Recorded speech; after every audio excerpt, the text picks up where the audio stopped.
Assalamualaikum warahmatullahi wabarakatuh.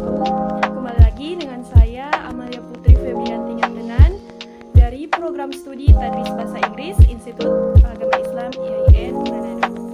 Nah, pada video sebelumnya saya telah menjelaskan atau memaparkan mengenai sejarah lahirnya bahasa Indonesia, dan pada kesempatan kali ini saya akan menjelaskan kembali mengenai fungsi dan kedudukan bahasa Indonesia sendiri.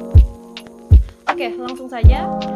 Seperti yang kita ketahui pada video sebelumnya, bahwa bahasa Indonesia itu merupakan sebuah bahasa yang mana alat komunikasi yang digunakan oleh seluruh warga negara Indonesia, dan juga merupakan sebuah bahasa persatuan rakyat Indonesia, yang mana awal mula bahasa Indonesia sendiri tercipta dari bahasa Melayu yang kemudian dipadankan dengan bahasa-bahasa Eropa lainnya, yang akhirnya bahasa Indonesia itu disahkan pada tanggal 27 sampai 28 Oktober 1928 melalui Kongres Pemuda I, dengan hasilnya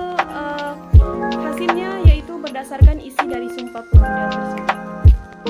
Oke, berikut saya akan menjelaskan mengenai fungsi dari bahasa Indonesia sendiri. Yang pertama, bahwasanya bahasa Indonesia itu sebagai bahasa atau lambang kebanggaan nasional,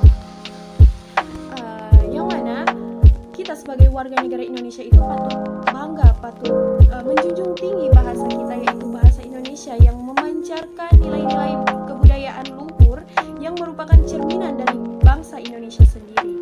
Nah, yang kedua, bahasa Indonesia sebagai identitas nasional, yang mana agar kita sebagai warga negara Indonesia itu dapat dikenali oleh warga negara lain, dan juga menjadi pembeda antar karakter, sifat, dan juga sikap dari kita sebagai warga negara Indonesia.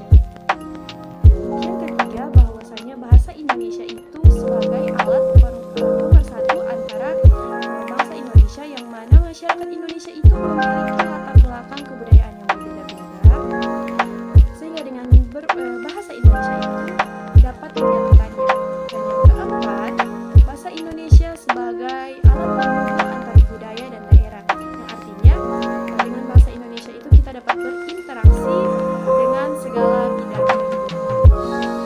Nah, bahasa Indonesia sebagai bahasa negara sendiri memiliki cakupan-cakupan, di antaranya yang pertama sebagai bahasa resmi kenegaraan, yang mana bahasa Indonesia itu semua yang berhubungan atau surat-surat yang berhubungan dengan surat resmi yang dikeluarkan oleh pemerintah, semuanya itu menggunakan bahasa Indonesia. Dan yang kedua, bahasa Indonesia itu sebagai bahasa pengantar dalam dunia pendidikan, yang mana bahasa Indonesia digunakan dalam lembaga informal maupun formal, mulai dari pendidikan dini atau mulai dari anak-anak TK sampai ke perguruan tinggi.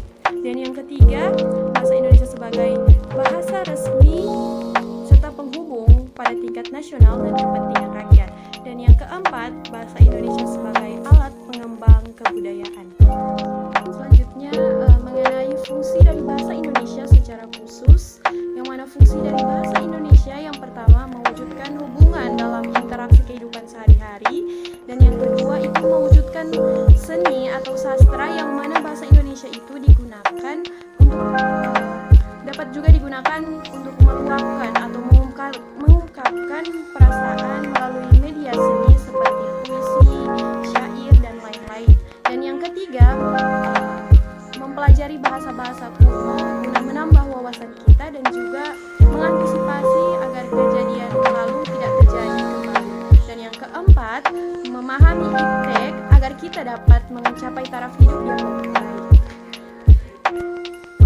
Oke, saya rasa sudah cukup pembahasan kita mengenai fungsi dan kedudukan dari bahasa Indonesia, dan semoga video ini dapat bermanfaat bagi teman-teman sekalian.